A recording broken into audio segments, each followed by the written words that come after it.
Kementerian Koordinator Bidang Perekonomian menggelar jumpa pers terkait kick-off Road to Hari Belanja Online Nasional atau Harbolnas 2025 di kantor Kemenko Perekonomian Jakarta Senin 8 September. Harbolnas 2025 akan dimulai pada 10 hingga 16 Desember 2025 mendatang. Dalam rangka Road to Harbolnas, Menteri Koordinator Perekonomian atau Menko Perekonomian Airlangga Hartarto menyampaikan kegiatan ini bisa mendorong UMKM agar dilirik masyarakat dan dapat mengkampanyekan bangga buatan Indonesia. Sementara itu, Airlangga menargetkan transaksi penjualan selama Harbolnas dapat mencapai 35 triliun rupiah.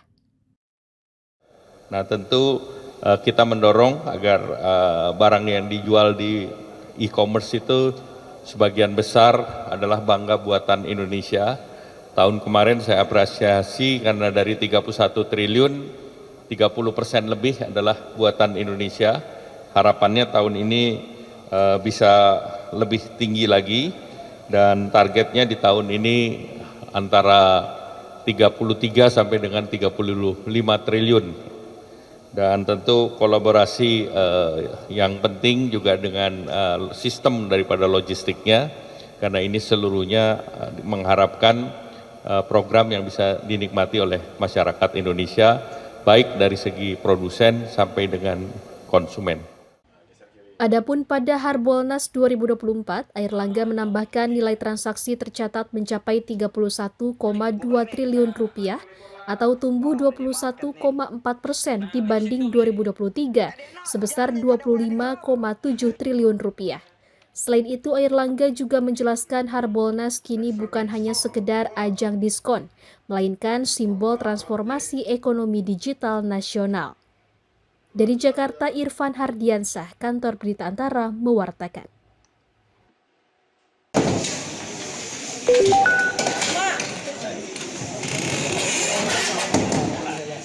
Pemerintah Provinsi Jawa Barat menanggung seluruh biaya perawatan korban ambruknya bangunan Majelis Taklim di Desa Sukamakmur, Kecamatan Ciomas, Kabupaten Bogor, Minggu 7 September. Peristiwa ini menyebabkan 4 orang meninggal dunia dan 85 warga mengalami luka. Hal ini disampaikan Gubernur Jawa Barat Deddy Mulyadi saat melakukan kunjungan ke RSUD Kota Bogor Senin 8 September. Deddy menegaskan langkah tersebut diambil untuk memastikan masyarakat korban musibah tidak terbebani biaya perawatan. Ia menambahkan, sejumlah korban dengan cedera berat dirujuk ke rumah sakit di Jakarta untuk mendapat penanganan lanjutan. Seluruh biaya yang ditimbulkan karena perawatan ini semuanya ditanggung oleh Pemprov Jabar ya. Kita hadir untuk menyelesaikan problem publik dan kemudian di sini juga sekalian juga Pak Dirut bercerita tentang keluh kesah rumah sakit ini. Harus nanganin pasien dari Cianjur, harus nanganin pasien dari Sukabumi, harus nanganin pasien dari Kabupaten Bogor, di Kota Bogor, sehingga beban rumah sakitnya sangat tinggi.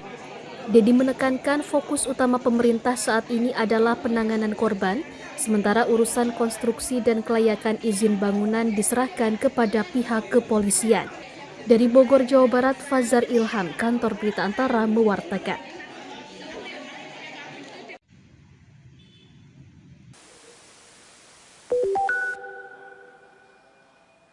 Pemerintah akan menggelar Hari Belanja Online Nasional atau Harbolnas 2025 mulai tanggal 10 hingga 16 Desember 2025 mendatang untuk memperkuat peran UMKM dalam ekonomi digital. Dalam hal ini, Menteri Koordinator Bidang Perekonomian Airlangga Hartarto menyebutkan program Harbolnas 2025 bisa memberikan lebih banyak diskon untuk meningkatkan daya beli masyarakat.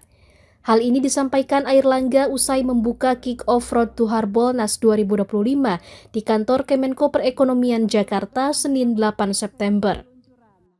Seperti biasanya Harbolnas itu kan diskonnya steep dalam, jadi tentu kita berharap diskonnya juga bisa ditingkatkan. Kemarin dalam 17 Agustus kan 17% diskon, itu juga mengungkit pembelian dari masyarakat, karena itu kita akan mendorong tidak hanya online tetapi yang offline juga retail dan juga di mal-mal dalam bulan Desember juga ada program. Sementara itu, Ketua Umum Asosiasi E-Commerce Indonesia atau IDEA, Hilmi Adrianto, menargetkan program Harbolnas 2025 akan diisi oleh 50% produk lokal. Untuk produk-produk lokal kita targetkan memang di lebih dari 50% dari Harbolnas di tahun ini bisa mencapai produk-produk lokal. Dan kita berharap Road to Harbolnas yang kita siapkan sejak September ini bisa menjadi jalan yang lebih baik untuk persiapan kita di Harbolnas. Kendati demikian, program Harbolnas 2025 diharapkan nilai transaksinya dapat mencapai 35 triliun rupiah. Dari Jakarta, Irfan Hardiansah, Kantor Berita Antara, mewartakan.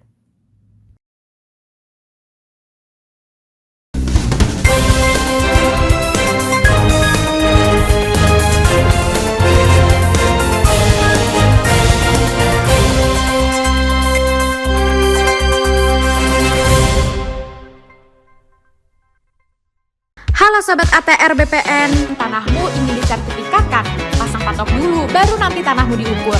Kenapa harus pasang patok dulu? Ada keuntungan dari pasang patok. Pertama, pengamanan aset dengan kepastian batas bidang tanah. 2. Meminimalisir sengketa dengan pemilik bidang tanah yang berbatasan. 3. Memudahkan dan mempercepat petugas pertanahan untuk mengukur dan memetakan tanahmu. Pasang patok itu gampang, bisa dilakukan sendiri, karena bisa dibuat dari beton, pipa besi, pipa paralon, atau kayu. Tapi ingat, yang pertama, pemasangan patok itu harus kesepakatan antara pemilik tanah dengan tetangga yang berbatasan. 2. Ukuran patok tanah yang dibuat sekurang-kurangnya sepanjang 50 cm.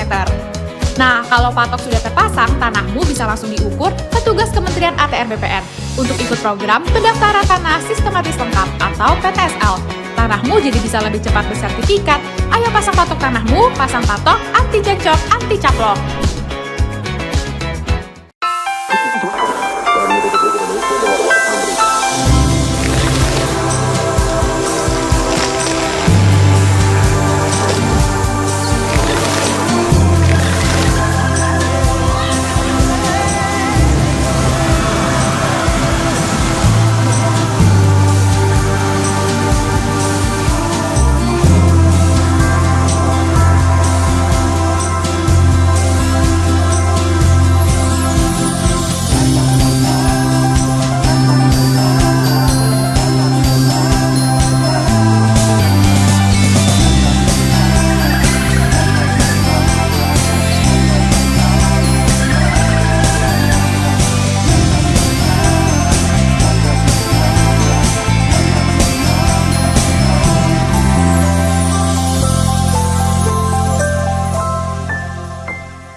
Komisi 7 DPR RI melaksanakan kunjungan kerja ke Desa Wisata Batu Belubang, Kabupaten Bangka Tengah, Provinsi Kepulauan Bangka Belitung pada Senin 8 September. Kunjungan kerja tersebut dalam rangka mendukung kemajuan desa wisata di wilayah setempat dengan menampung aspirasi masyarakat dan pengelola desa wisata wilayah setempat. Anggota Komisi 7 DPR RI Rahmawati mengatakan sebagai bentuk komitmen dalam mendukung kemajuan desa wisata di wilayah Bangka Belitung, pihaknya akan membawa aspirasi ini ke rapat kerja Komisi 7 bersama Kementerian Pariwisata. Ini yang menjadi yang sangat menjadi perhatian dari kami, karena ini saya katakan ini kan dekat kota. Listriknya, kenapa kok belum ada listrik yang memadai di sini? Karena para pelaku UMKM masih istilahnya menumpang listrik ke perusahaan, kemudian sinyal internet. Karena apa? Internet itu perlu sekali untuk promosi wisata. Berdasarkan peninjauan langsung di Desa Wisata Batu Belubang, kendala fasilitas listrik, sinyal internet, abrasi, dan dampak aktivitas tambang terhadap lingkungan sekitar menjadi catatan yang harus segera dicarikan solusi terbaik.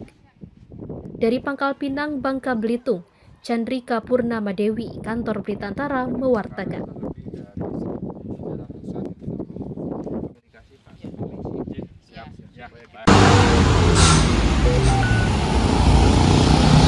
Pemerintah menargetkan sebanyak 165 sekolah rakyat di seluruh Indonesia beroperasi pada tahun 2025. Hal itu diungkapkan Menteri Sosial Saifullah Yusuf saat meninjau Sekolah Rakyat Menengah Pertama SRMP 14 Batu pada Senin 8 September. Dari jumlah tersebut, 100 sekolah rakyat sudah beroperasi, sementara sebanyak 65 sekolah rakyat direncanakan mulai beroperasi pada bulan September ini. Jika target ini tercapai, maka diperkirakan kapasitas total dari seluruh sekolah rakyat tersebut dapat menampung hampir 16.000 pelajar.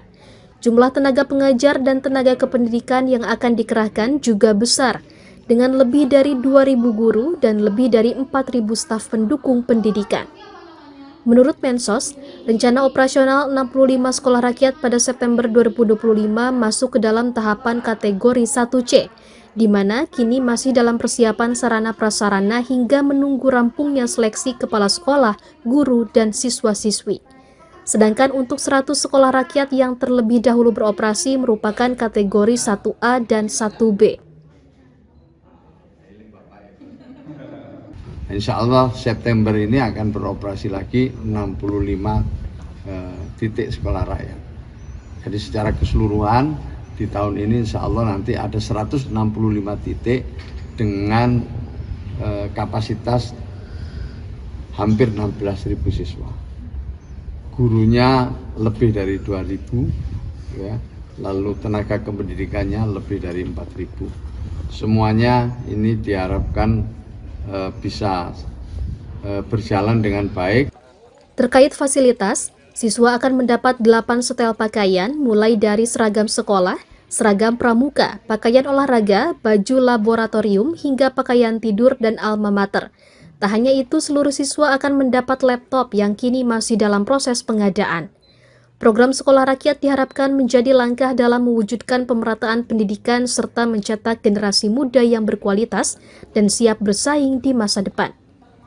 Dari Batu, Jawa Timur, Ahmad Saif Hajarani, Kantor Berita Antara, mewartakan. Luar biasa. Soalnya saya harus